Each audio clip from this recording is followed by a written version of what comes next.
Hello कड़बड़ाइंस लोग, आप लोगों को मेरा नमस्ते। अब ये जान के आप लोग मतलब अजीब महसूस करेंगे कि मैं हंस क्यों रही हूँ, ठीक है।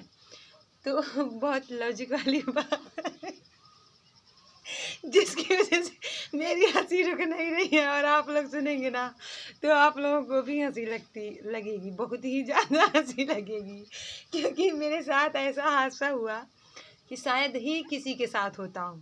मजाक मेरे ही ऊपर भारी पड़ गया और मेरा खुद का किया हुआ मजाक, ना कि मैं किसी दूसरे से मजाक की, मेरा खुद का किया हुआ मजाक मेरे ही साथ भारी पड़ गया, ठीक है।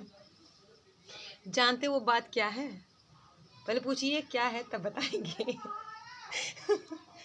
अभी भी सोच के हंसी लग रही है, ठीक है। तो बात ये है, क्यों बताऊं? अच्छा ठीक है, चलो बता ही देते हैं। बात ये है कि कल नहीं, परसों मैं एक वीडियो बनाई, कुछ मतलब जैसे बहुत ज़्यादा समस्या हो जाए, बहुत ज़्यादा इमोशनल वीडियो होता है, तो उसी टाइप से मैं बहुत इमोशनल वीडियो बनाई। हाँ, तो मैं ये भी कि कहीं उस वीडियो में मतलब लिख दी थी कि मेरा फ़ोन भी ख़राब है, मेरी भी हालत कुछ ऐसी ही है।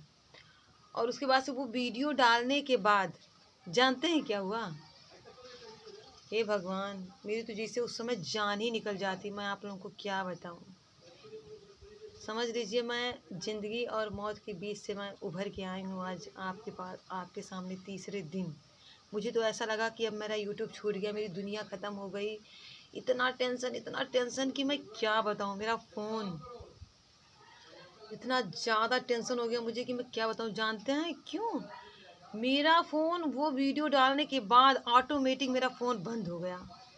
ऐसा शॉट लगा ना फ्रेंड्स, मैं आपको क्या बताऊँ। ऐसा इतना अजीब लगा, इतना अजीब लगा मुझे। और आज मेरा फ़ोन बन के आ गया है, ठीक है। मैं बहुत बहुत बहुत ज़्यादा खुश हूँ फ्रेंड्स। और आप लोग प्लीज़ हमारा दिल से सपोर्ट कीजिए ताकि मैं और आगे बढ़ूँ और अच्छे से अच्छा वीडियो बनाऊँ। मिलते हैं नेक्स्ट ब्लॉग में। Thank you so much, bye bye, love you all.